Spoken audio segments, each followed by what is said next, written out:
ओम जयंती मंगला काली भद्रकाली कपालिनी दुर्गा क्षमा शिवा धात्री स्वाहा स्वधा नमस्तुते नमस्तस्ते नमस्तस्ते नमस्तस्ते नमो नमः।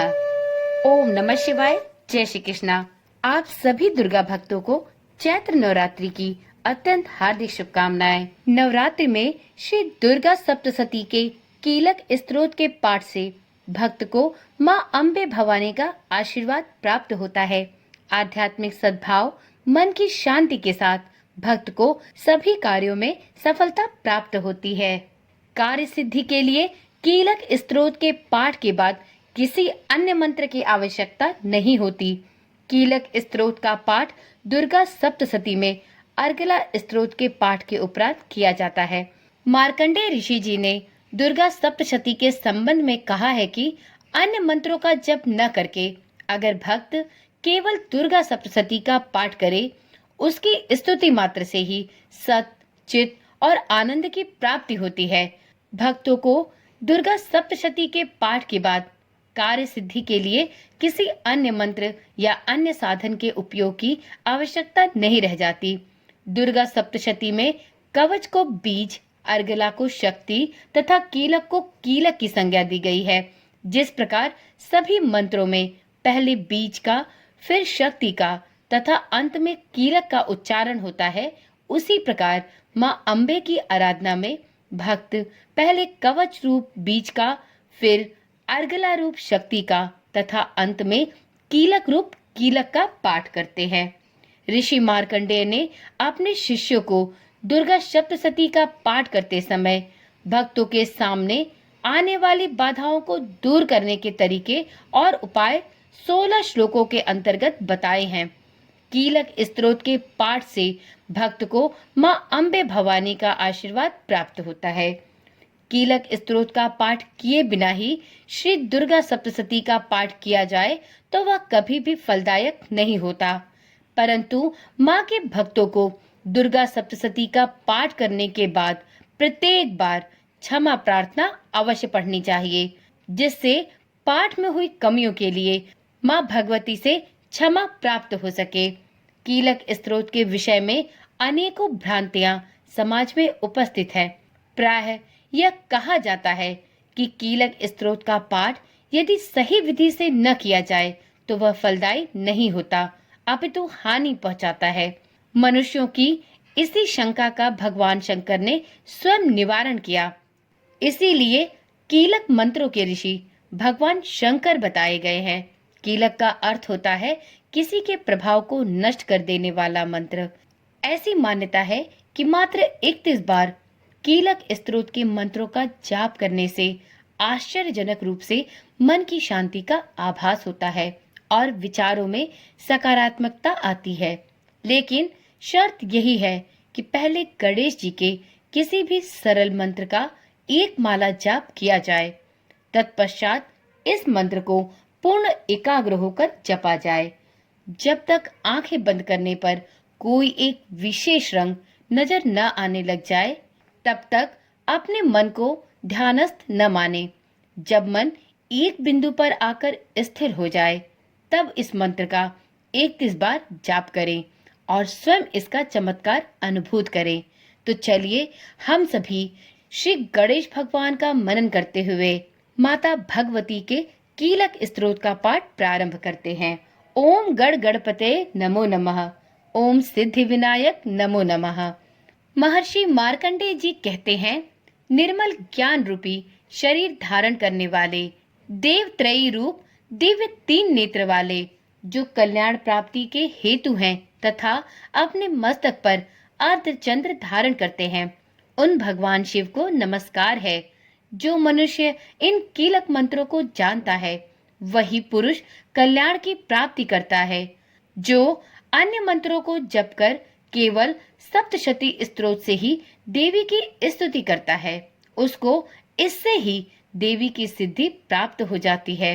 उन्हें अपने कार्य की सिद्धि के लिए दूसरे की साधना करने की आवश्यकता नहीं रहती। बिना जप के ही उनके उच्चाटन आदि सभी काम सिद्ध हो जाते हैं। लोगों के मन में शंका थी कि केवल सप्तशती की उपासना से अथवा सप्तशती को छोड़कर अन्य मंत्रों के उपासना से भी समान रूप से सब कार्य सिद्ध हो जाते हैं, तब इनमें कौन सा श्रेष्ठ साधन है? लोगों की इस शंका को ध्यान में रखकर भगवान शंकर ने अपने पास आए हुए जिज्ञासुओं को समझाया है कि यह सप्तशती नामक संपूर्ण स्तोत्र ही कल्याण को प्रदान करने वाला है। इसके पश्चात भगवान शंकर ने भगवती चंडिका के सप्तशती नामक स्तोत्र को गुप्त कर दिया। अतः मनुष्य इसको बड़े पुण्य से प्राप्त करता है। जो मनुष्य कृष्ण पक्ष की 14 अथवा अष्टमी तिथि को एकाग्रचित होकर देवी को अपना सर्वस्व समर्पित कर देता है और फिर उसे प्रसाद रूप में ग्रहण करता है, उस पर माता दुर्गा प्रसन्न होती हैं अथवा नहीं होती हैं। इस प्रकार सिद्धि के प्रतिबंधक रूप कील के द्वारा भगवान शंकर ने इस स्तोत्र को कीलित कर रखा है। जो पुरुष इस सप्तशती को निष्कीलन करके नित्य पाठ करता है वह सिद्ध हो जाता है, वही देवी का पार्षद होता है और वही गांधर्व भी होता है।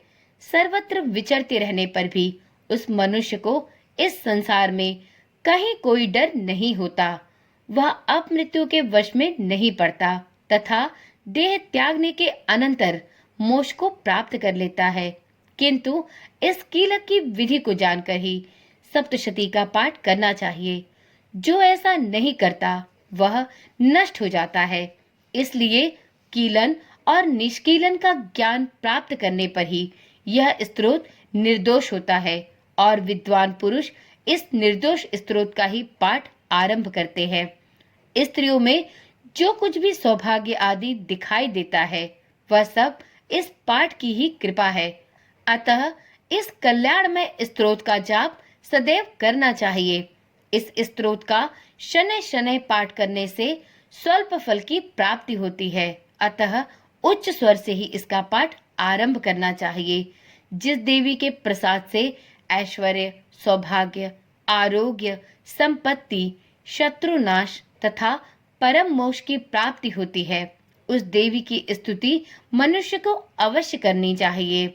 इस प्रकार से कीलक स्तोत्र समाप्त हुआ। तो एक बार प्रेम से बोलिए, माँ भगवती की जय हो, माँ भुवनेश्वरी की जय हो।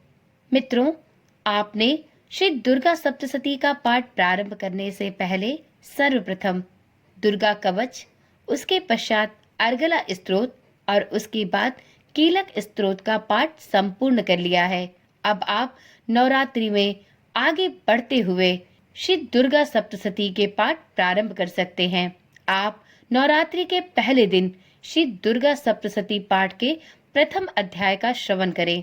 यदि आपको इस चैनल पर सुनाए जाने वाले सभी स्तोत्र मंत्र, व्रत कथाएं एवं श्री दुर्गा सप्तशती के पाठ सुनने की इच्छा है, आपको यह प्रयास पसंद आ रहा है, तो चैनल को अभी ही सब्सक्राइब कर ले और नवरात्रि के इन 9 दिनों में माता भगवती की विशेष अनुकंपा प्राप्त करने के लिए इस चैनल के माध्यम से आप नवरात्रि के प्रत्येक दिन श्री दुर्गा सप्तशती के पाठ शुद्ध एवं सरल हिंदी भाषा में श्रवण कर सकते हैं। इसी प्रकार से आपको नवरात्रि के इन 9 दिनों में माता के 9 स्वरूपों की व्रत कथाएं, स्तुति मंत्र एवं पूजा विधि सुनाई जाएगी। तो चैनल को अभी ही सब्सक्राइब कर ले और नवरात्रि के इन 9 दिनों में माता की भक्ति में लीन हो जाएं। तो चलिए मिलते हैं अगली वीडियो श्री दुर्गा सप्तशती के प्रथम अध्याय एवं माता शैलपुत्री की व्रत कथा के साथ। तब तक के लिए ओम नमः शिवाय, जय श्री कृष्णा, राधे राधे।